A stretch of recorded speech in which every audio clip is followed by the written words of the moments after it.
شروع کرتا ہوں اللہ کے ببرکت نام سے جو دلوں کے بھید خوب جانتا ہے۔ محترم سامعین، آج کا جو میرا بیان ہے قرآن کریم کے تعارف، اس کی عظمت اور فضیلت کیا ہے اور تلاوت کے فضائل کیا ہیں، اس کے بارے میں ہے۔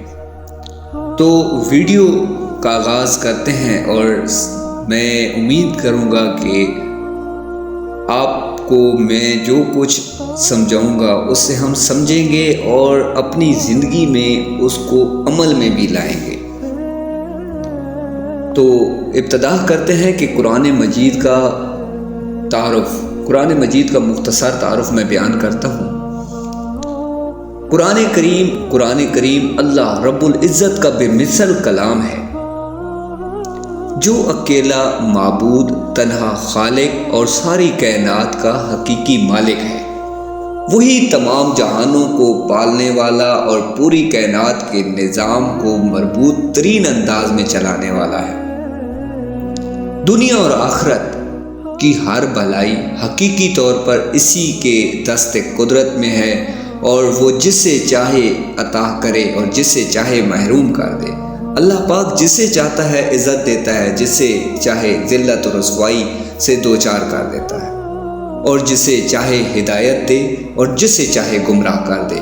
اور اس نے اپنا یہ اپنا خاص کلام قرآن مجید رسولوں کے سردار، دو عالم کے تاجدار، اپنے پیارے محبوب حضرت محمد مصطفیٰ صلی اللہ علیہ وآلہ وسلم پر نازل فرمایا، تاکہ اس کے ذریعے آپ صلی اللہ علیہ وآلہ وسلم لوگوں کو اللہ تعالیٰ پر ایمان لانے اور دین حق کی پیروی کرنے کی طرف بلائیں اور شرک اور کفر نافرمانی کے انجام سے ڈرائیں۔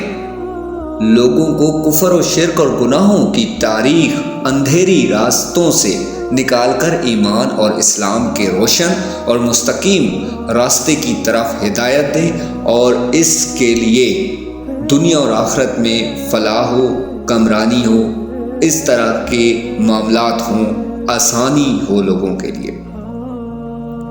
قرآن مجید نازل ہونے کی جو ابتدا ہے وہ رمضان کے ببرکت مہینے میں ہوئی، اور نبی کریم صلی اللہ علیہ وآلہ وسلم کی بارگاہ میں اسے لانے کا جو شرف ملا ہے وہ روح الامین حضرت جبرائیل علیہ السلام کو حاصل ہوا، اور شب معراج کو کچھ آیات بلا واسطہ بھی عطا ہوئیں۔ قرآن مجید کو دنیا کی فصیح ترین زبان یعنی عربی زبان میں نازل کیا گیا، تاکہ لوگ اسے سمجھ سکیں، اور عرب کے رہنے والے جو لوگ تھے اور کفار قریش کے لیے کوئی عذر باقی نہ رہے، وہ یہ نہ کہہ سکیں کہ ہم اس کلام کو سن کر کیا کریں جو ہمیں سمجھ میں ہی نہ آئے۔ قرآن مجید تورات اور انجیل کی طرح ایک ہی مرتبہ نہیں اتارا گیا، بلکہ حالات اور واقعات کے حساب سے تھوڑا تھوڑا کر کے تقریباً 23 سال کے عرصے مدت میں اسے نازل کیا گیا، تاکہ اس کے احکامات پر عمل کرنا مسلمانوں پر بھاری نہ پڑے۔ یہ اللہ تعالیٰ کا اپنے حبیب حضرت محمد مصطفیٰ صلی اللہ علیہ وآلہ وسلم کی امت پر بہت بڑا احسان ہے۔ قرآن کریم کے مختلف کثیر نام ہیں، اسماء ہیں، جو کہ اس کتاب کی عظمت اور شرف کی دلیل بھی دیتے ہیں۔ ان میں سے چند یہ ہیں: قرآن، برہان، فرقان، کتاب، مصحف اور نور۔ قرآن کریم کی عظمت کے حوالے سے اللہ تعالیٰ نے جو عظیم و شان قرآن مجید کو عطا کی ہے وہ کسی اور کلام کو حاصل نہیں ہے۔ جو عظمت اللہ تعالیٰ نے قرآن مجید کو عطا کی وہ کسی اور کلام کو حاصل نہیں ہے۔ اور یہاں پر چند ایک عظمتیں جو قرآن مجید میں ہیں وہ میں آپ کو بیان کر دیتا ہوں۔ سورہ نساء کی آیت نمبر 173 میں 73 میں موجود ہے ترجمہ: اے لوگو، بے شک تمہارے پاس تمہارے رب کی طرف سے واضح دلیل آ گئی ہے، اور ہم نے تمہاری طرف روشن نور نازل کیا۔ دوسری عظمت کہ اللہ تعالیٰ کے علاوہ اور کوئی اس کلام کو اپنی طرف سے نہیں بنا سکتا۔ یہ بھی قرآن کریم کی عظمت ہے کہ اللہ کے علاوہ اس کلام کو کوئی اور نہیں بنا سکتا۔ چنانچہ اللہ تعالیٰ نے سورہ یونس کی آیت نمبر 37 میں بیان کیا ہے، جس کا ترجمہ ہے، اور اس قرآن کی یہ شان نہیں کہ اللہ کے نازل کیے بغیر کوئی اسے اپنی طرف سے بنا لے۔ ہاں، یہ اپنے سے پہلی کتابوں کی تصدیق ہے اور لوح محفوظ کی تفصیل ہے، اس میں کوئی شک نہیں، یہ رب العالمین کی طرف سے ہے۔ اب میں قرآن مجید کی تیسری فضیلت بیان کروں گا کہ تمام جن و انس مل کر اور ایک دوسرے کی مدد کر کے بھی قرآن عظیم جیسا کلام نہیں لا سکتے۔ تمام جن اور انس، جتنے بھی انسان ہیں، جنات ہیں، یہ سب اکٹھے مل بھی جائیں نا تو قرآن کریم جیسا کلام نہیں لا سکتے۔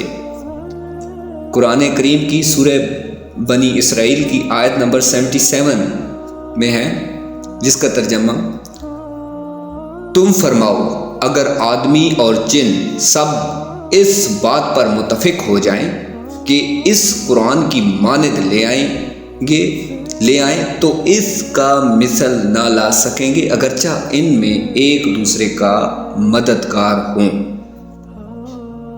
چوتھی فضیلت یہ ہے کہ یہ قرآن باطل کی رسائی سے دور ہے، جھوٹوں کی رسائی پہنچ سے دور ہے، کہ اس کے پاس کسی طرف سے باطل نہیں آ سکتا، جیسا کہ اللہ تعالیٰ قرآن مجید کی سورہ السجدہ کی آیت نمبر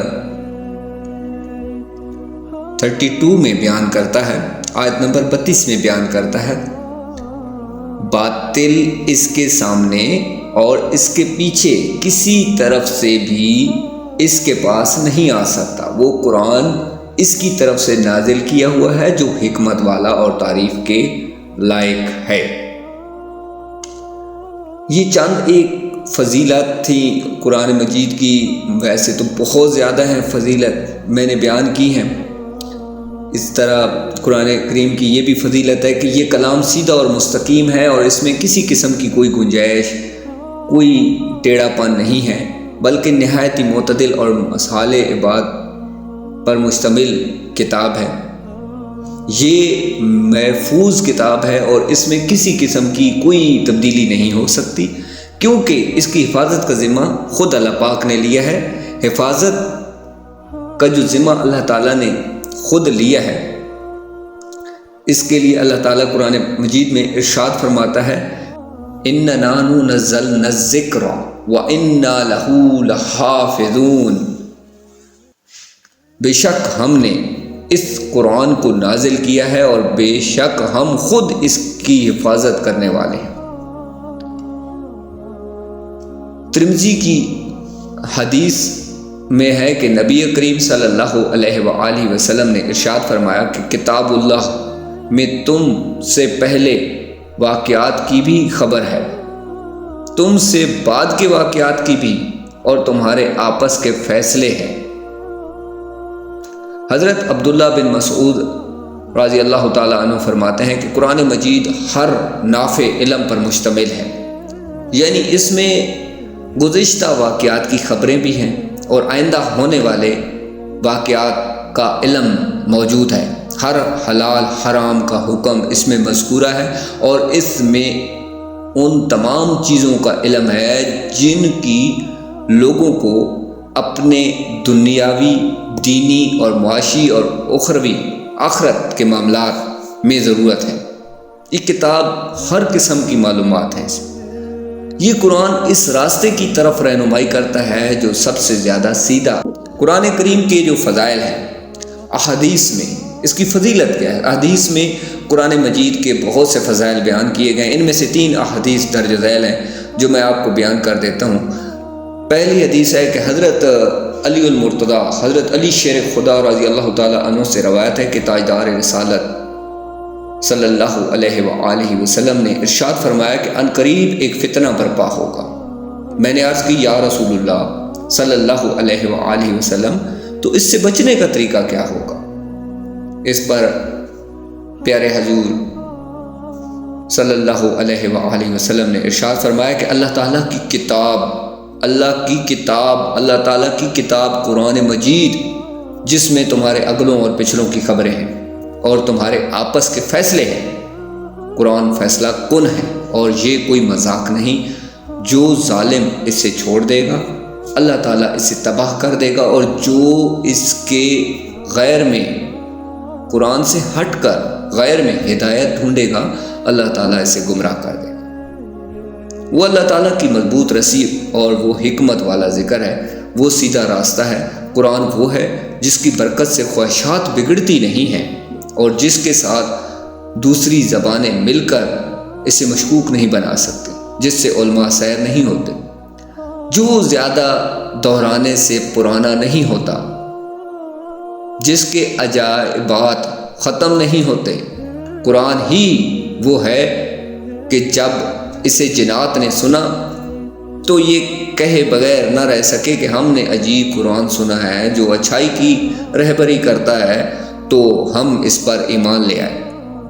جو قرآن کا قائل ہو وہ سچا ہے، جس نے اس پر عمل کیا وہ ثواب پائے گا، اور جو اس کے مطابق فیصلہ کرے گا وہ منصف ہوگا، اور جو اس کی طرف بلائے گا وہ سیدھی راہ کی طرف بلائے گا۔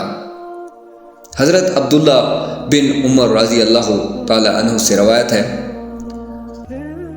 کہ رسول اللہ صلی اللہ علیہ وآلہ وسلم نے ارشاد فرمایا کہ قیامت کے دن قرآن کو ایک شخص کی صورت عطا کی جائے گی۔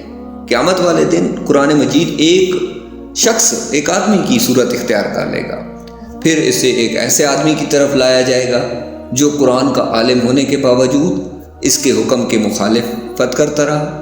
قرآن اس کی مخالفت کرتے ہوئے کہے گا، اے میرے رب، اب قرآن اللہ پاک سے مخاطب ہو رہا ہے کہ اے میرے رب، اس نے میرا علم حاصل کیا لیکن یہ بہت برا عالم ہے، اس نے میری حدوں کی خلاف ورزی کی، میرے فرائض کو ضائع کیا، میری نافرمانی میں لگا رہا، میری اطاعت کو چھوڑ دیا۔ قرآن اس پر دلائل کے ساتھ الزامات لگاتا رہے گا، یہاں تک کہ کہا جائے گا کہ اس کے بارے میں تیرا معاملہ تیرے سپرد۔ اب قرآن پاک اس کا ہاتھ پکڑ کر لے جائے گا، یہاں تک کہ اسے جہنم میں ایک چٹان پر اوندے منہ گرا دے گا۔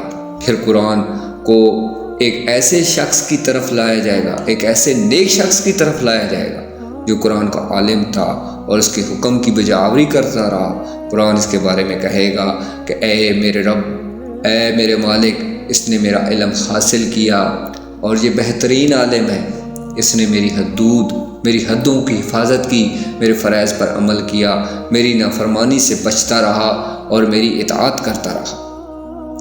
قرآن دلائل کے ساتھ اس کی حمایت کرتا رہے گا، یہاں تک کہ کہا جائے گا اس کے بارے میں تیرا معاملہ تیرے سپرد۔ اب قرآن پاک کے پاس فیصلہ آتا ہے تو قرآن اس کا ہاتھ پکڑ کر اسے لے جائے گا اور اسے موٹے ریشم کا حلہ پہنائے گا اور اس کے سر پر بادشاہی کا تاج سجائے گا اور اسے جنتی شراب کے جام پلائے گا۔ تیسری حدیث حضرت ابو سعید خضری رضی اللہ تعالی عنہ سے روایت ہے کہ رسول اللہ صلی اللہ علیہ وآلہ وسلم نے فرمایا کہ اللہ تعالیٰ ارشاد فرماتا ہے کہ جس کو قرآن نے میرے ذکر اور مجھ سے سوال کرنے میں مشغول رکھا، اسے میں اس سے بہتر دوں گا جو مانگنے والوں کو دیتا ہوں، اور کلام اللہ کی فضیلت دوسرے کلاموں پر ایسی ہے جیسے اللہ عز و جل کی فضیلت اس کی مخلوق پر ہے۔ یہ تھے قرآن پاک کی فضیلت جو میں نے بیان کی۔ اب قرآن حکیم، قرآن کریم کے مقاصد، اب قرآن کے مقصد کیا ہے؟ یہاں تک کہ قرآن مجید کا تعارف، اس کی عظمتیں اور فضائل بیان ہوئے ہیں۔ اب قرآن پاک کے نازل کرنے کے 4 مقاصد میں ملاحظہ کروں گا۔ نمبر 1 کہ پوری امت کو اللہ تعالیٰ کے عذاب سے ڈرانا۔ چنانچہ اللہ تعالیٰ قرآن مجید میں ارشاد فرماتا ہے سورہ الانعام کی آیت نمبر 92 میں، اور یہ برکت والی کتاب ہے جسے ہم نے نازل فرمایا ہے، پہلی کتابوں کی تصدیق کرنے والی ہے، اس لیے اتری تاکہ تم اس کے ذریعے مرکزی شہر اور اس کے ارد گرد والوں کو ڈر سناؤ۔ قرآن مجید کا دوسرا مقصد لوگوں کو کفر اور جہالت کے اندھیروں سے ایمان کے نور کی طرف نکالنا۔ اللہ پاک قرآن مجید کی سورہ ابراہیم کی آیت نمبر 1 میں بیان کرتا ہے، الف لام را کتاب انزلناه الیک لتخرج الناس من الظلمات الى النور باذن ربهم الى صراط العزیز الحمید۔ الف لام را، یہ ایک کتاب ہے جو ہم نے تمہاری طرف نازل کی ہے تاکہ تم لوگوں کو ان کے رب کے حکم سے اندھیروں سے اجالے کی طرف اور اللہ تعالیٰ کے راستے کی طرف نکالو جو عزت والا سب خوبیوں والا ہے۔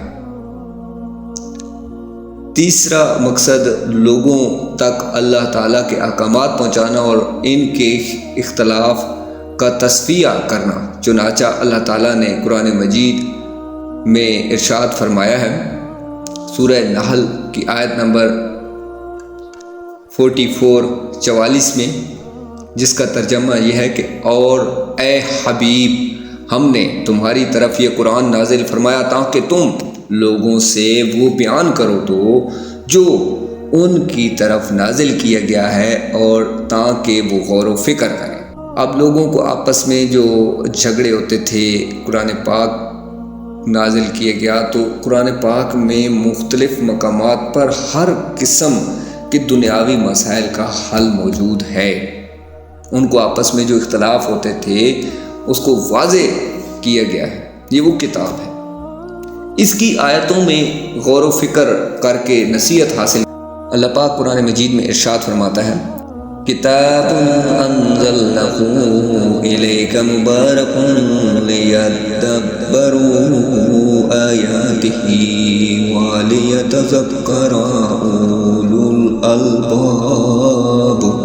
یہ کتاب ایک برکت والی کتاب ہے جو ہم نے تمہاری طرف نازل کی تاکہ لوگ اس کی آیتوں میں غور و فکر کریں اور یہ عقل مند نصیحت حاصل کریں۔ یہاں تک میں نے قرآن مجید کی مقاصد تو بہت سارے ہیں، لیکن میں نے چند ایک بیان کیے ہیں۔ قرآن مجید کی تلاوت کرنے اور پڑھانے کے جو فضائل ہیں، قرآن مجید کی تلاوت کرنے اور پڑھانے کے بہت سے فضائل ہیں۔ حضرت عثمان غنی رضی اللہ تعالیٰ عنہ سے روایت ہے کہ نبی کریم صلی اللہ علیہ وآلہ وسلم نے ارشاد فرمایا کہ تم میں سے بہتر وہ شخص ہے جو قرآن سیکھے اور سکھائے۔ اسی طرح حضرت ابو امامہ رضی اللہ تعالیٰ عنہ سے روایت ہے کہ نبی کریم صلی اللہ علیہ وآلہ وسلم نے ارشاد فرمایا کہ قرآن پڑھو کیونکہ وہ قیامت کے دن اپنے اصحاب کے لیے شفیع ہو کر آئے گا، ان کی شفاعت کرے گا۔ حضرت عبداللہ بن عمر رضی اللہ تعالیٰ عنہ سے روایت ہے کہ سید المرسلین صلی اللہ علیہ وآلہ وسلم نے ارشاد فرمایا کہ ان دلوں میں بھی زنگ لگ جاتی ہے جس طرح لوہے میں پانی لگنے سے زنگ لگتی ہے۔ عرض کی گئی، یا رسول اللہ صلی اللہ علیہ وآلہ وسلم، اس کی صفائی کس چیز سے ہوگی؟ ارشاد فرمایا، کثرت سے موت کو یاد کرنے اور تلاوت قرآن کرنے سے۔ مقصد یہ ہے کہ قرآن پاک ہمیں ہدایت دیتا ہے۔